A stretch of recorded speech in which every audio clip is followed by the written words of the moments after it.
the goddamn general manager. The reason you need to run the general manager out of town is this. If you are going to not surround Aaron Rodgers with the prerequisite talent that he needs to be successful, is it the coach fault that y'all keep losing? Or is it your fault? That's the thing. See, I don't understand that.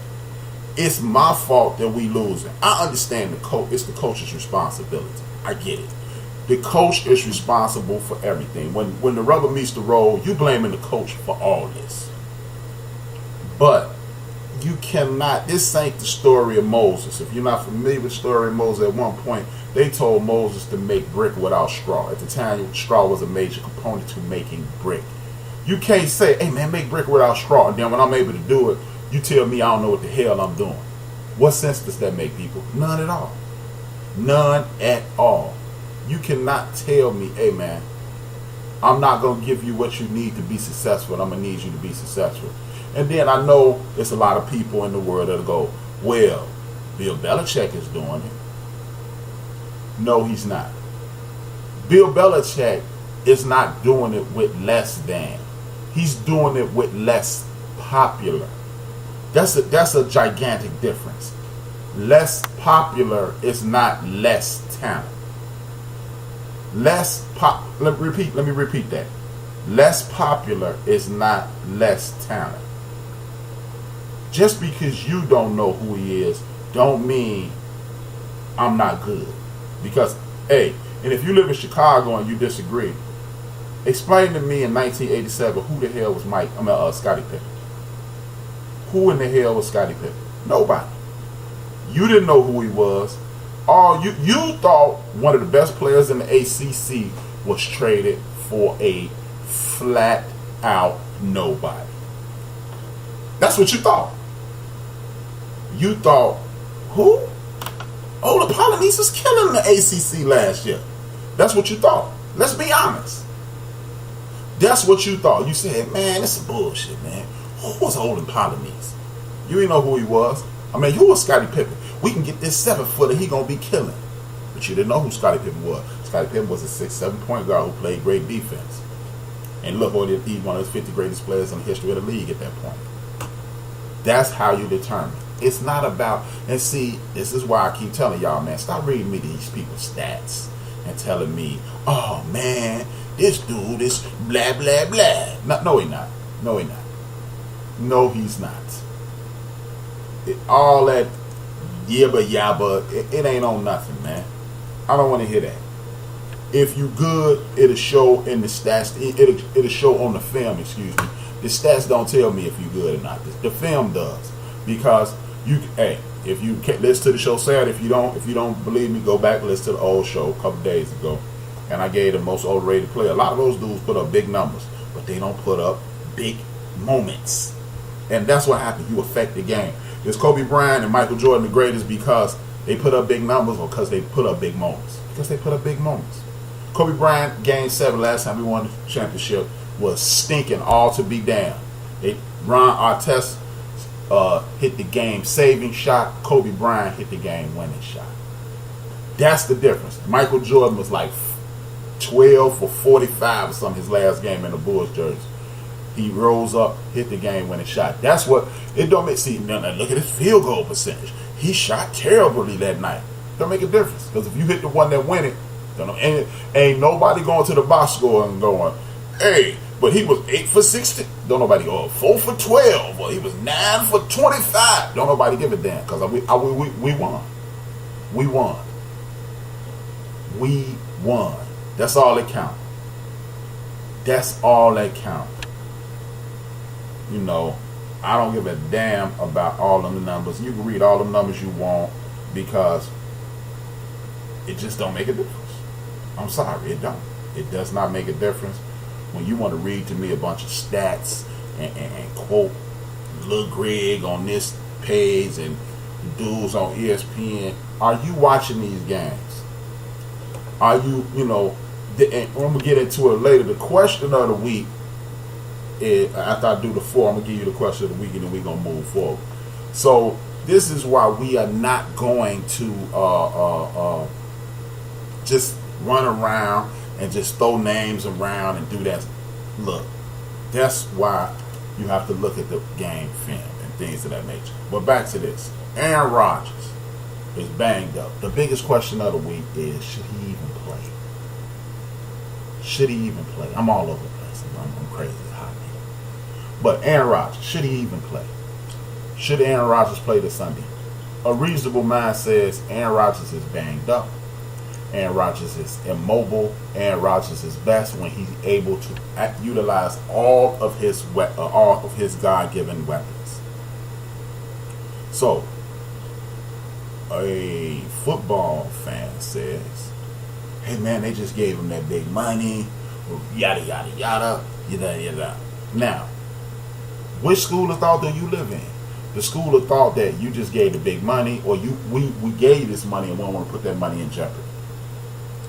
I'm torn in between, because and it don't really have nothing to do with the money. It's just, hey man, it's football, and I'm tired of quarterbacks being protected. Even though I want Aaron Rodgers to get hurt, but hey man, if you can play, you have to play.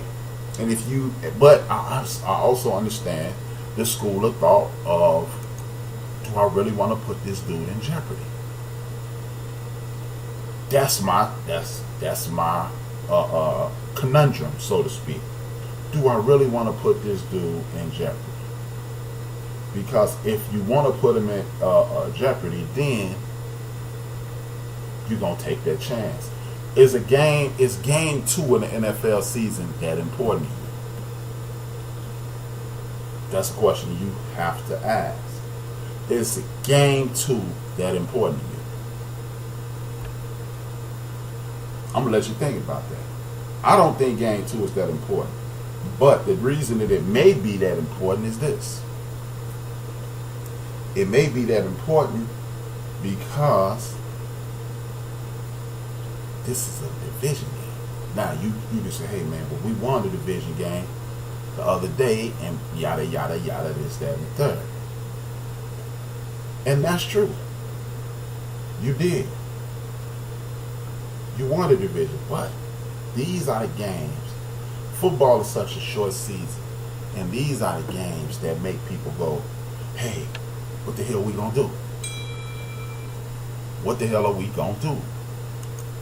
Because if it comes down to a tiebreaker, or if you don't want it to come down to that, because you never want your fate decided by somebody else. Because if it's a tiebreaker and it's you and Minnesota, which people anticipate it being, you're going to need to have beat them. And you're going to need to have beat them soundly, because then if it comes down to a double tiebreaker, it's how many people scored the most points. So can you really afford to? Then you look at the Minnesota Vikings, a team with, again, some of the best defensive linemen, some of the best linebackers, some of the best secondary, and a coach that is sicking those motherfucking defensive linemen on people like you would not believe. That's what it is.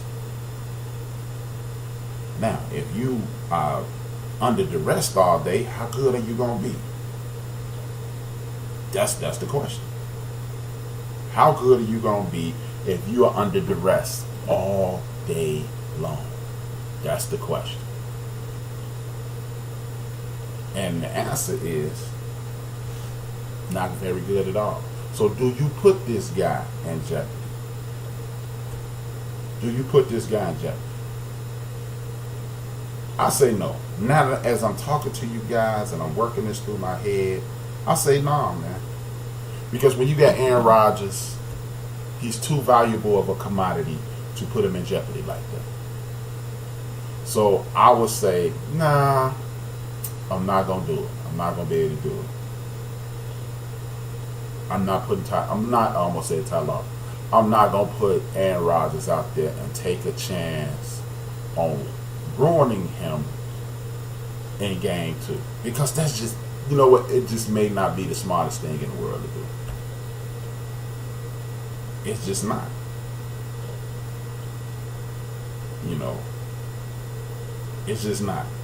Because look, you got 16 games. And in those 16 games, you should have, football has a next man up mentality. And if we are living in a world of next man with a next man up mentality, then what we're going to have to do is this. Take next man up. Mike McCarthy, you are going to have to devise a game plan in order for you to beat the Minnesota Vikings with a quarterback that's less than. This is when coaching comes into play. Something else we're going to talk about later. So, with that being said, I'm holding out Aaron Rodgers, which, at the end of the day, with all that stuff I just said, that gives the Green Bay Packers snowball's chance of fish grease of winning. So I'm going with the Minnesota Vikings on this one, y'all. Minnesota, first game, Minnesota over Green Bay, easily. The next game I'm going to do is the Chicago Bears. Chicago Bears suffered a heartbreaking loss last week. One of the most heartbreaking losses that they've had in a very long time. Simply because a lot of people didn't anticipate it. It was Aaron Rodgers, and wham! Aaron Rodgers does the Aaron Rodgers thing again. He does the Green Bay Packers thing again to the Chicago Bears fans. Chicago Bears fans, please do not be dejected. You should win easily this week. Reason being, you're playing the Seattle Seahawks. And for no other reason, you are playing the Seattle Seahawks. And not that the Seattle Seahawks are some morbid franchise, but look, no Doug Baldwin, no offensive line. Y'all one of the better pass rushers in the league now. Y'all got a couple of good pass rushers. It's not looking good for these people, and it's a wrap. And that's just the bottom line. It is not looking good for these people, and it's a wrap. Now, the coaches from the Chicago Bears have come out and said what everybody suspected, and that is they took their foot off the gas. And when you take your foot off the gas in football, you give other teams an opportunity to run up in your ass like Bruce Johnson. And that's just the bottom line. You're playing with your victory future. You will snatch defeat right out of the jaws of victory. And I know it's snatching victory from your jaws of defeat. But if you are winning by 21 and you blow that game, you've unofficially snatched defeat from the jaws of victory. Now, when you're looking at this, Chicago Bears fans, that's why I say don't get discouraged. First half, Mitchell Trubisky looked like a serviceable quarterback. Don't tell, I know the Bears fans listening thinking, oh man, he was killing it. No, he wasn't. He was just not blowing it. But the difference in a good quarterback and a bad quarterback is, even when they take their foot off the gas, when they put their foot back on the gas, you got to be able to heat back up. Mitch was unable to heat back up. The moment was too big for him, and they lost. Now, a lot of people, this is when statistics lie to you, like QBR and things of that nature. Mitchell Trubisky had a higher QBR than Aaron Rodgers. This is why I tell you people every week, don't look at the stats, watch the game. Now, the difference is, Mitch Trubisky, the moment was too big for him. He was unable to execute. Therefore, that led to the loss and I should say the demise of the Chicago Bears. Now, when you are looking at it that way, that's the only way you'll see it. What I saw was this: Khalil Mack has not had training camp, so he ran out of gas. And when he ran out of gas, they were able to throw the ball at will. And when you're able to throw the ball at will, you can't stop anybody. And that's just the bottom line. That's how it went. That's exactly how it went, y'all. No other way to look at it. You can't win if you ain't getting down. This week, I anticipate with a depleted Legion of Boom, they set down my man Shaq this week, and then Shaq Griffin. He a rookie. He was overwhelmed. He they put him in deep waters. It went over his head. It's cool though. Don't even worry about it, man. Don't worry about Shaq. He gonna be a good ball player. He a rookie. But with that same vigor, the Chicago Bears should blow out the Seattle Seahawks simply because they are in over their heads. And that's just the bottom line. At this point, the Seattle Seahawks are in over their head. And that's it. So I'm going with the Chicago Bears in Seattle. Even though that's one of the hardest stadiums to win in, the 12th man is going to be in full effect. The Legion of Boom ain't there, but they're going to have a boom for them. With that being said, we're going to move on to our fourth and next game. The next game we're going to go into is the Kansas City Chiefs versus Pittsburgh Steelers. Now, when you look at this game on paper,